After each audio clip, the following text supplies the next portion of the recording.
वर्णन करना मेरे लिए नितांत कठिन था। मैं केवल इतना ही कह सकता हूँ कि वह गोलाकार था और उसका रंग नीला या धुएं जैसा था। हर स्क्रीन के बीच में यह आकृति थमी हुई थी। कक्ष में केवल सन्नाटा भरा था। सबका ध्यान उन 3 अंतरिक्ष यात्रियों पर था जो अंडे की आकृति वाले हमारे कंप्यूटर जैसे यंत्र पर काम कर रहे थे। अचानक केबिन की दीवार पर एक विशाल छवि देखकर मैं यॉर्क शहर का चित्र था दंग रह गया, क्योंकि यह न्यू, मैंने अपने आप से कहा, और नहीं, यह सिडनी है। पुल तो बिल्कुल अलग तरह का है। क्या यह पुल ही था या कुछ और?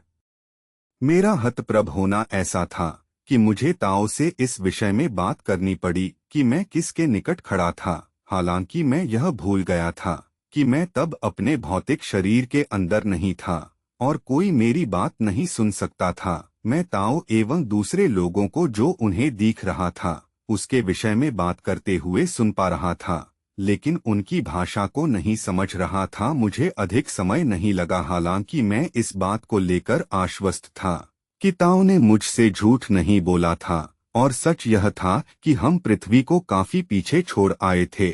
मेरी मार्गदर्शिका ने मुझे स्पष्ट रूप में बता दिया था कि हम प्रकाश से कई गुना अधिक की गति पर अंतरिक्ष में यात्रा कर रहे थे और मैंने स्वयं शनि ग्रह को रास्ते से गुजरते हुए देखा था और बाद में मैंने अनेक ग्रह और सूर्य भी देखे था। तो क्या अब हम वापस पहुंच चुके थे और क्यों?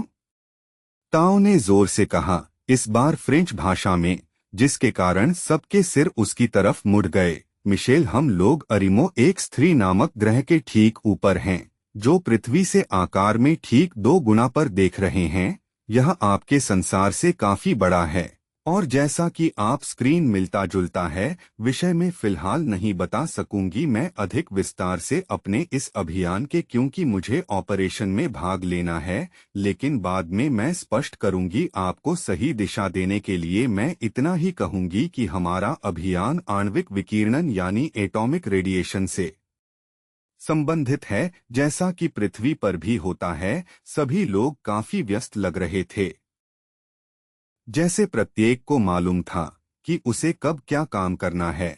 हम जैसे स्थिर रुके हुए थे। बड़े पैनल पर अब एक शहर के मध्य का चित्र उभर रहा था। पाठक गण समझ लें कि यह बड़ा पैनल बिल्कुल हमारे ग्रह पर प्रयोग किए जाने वाले बहुत बड़े टेलीविजन के स्क्रीन की तरह ही था, जिस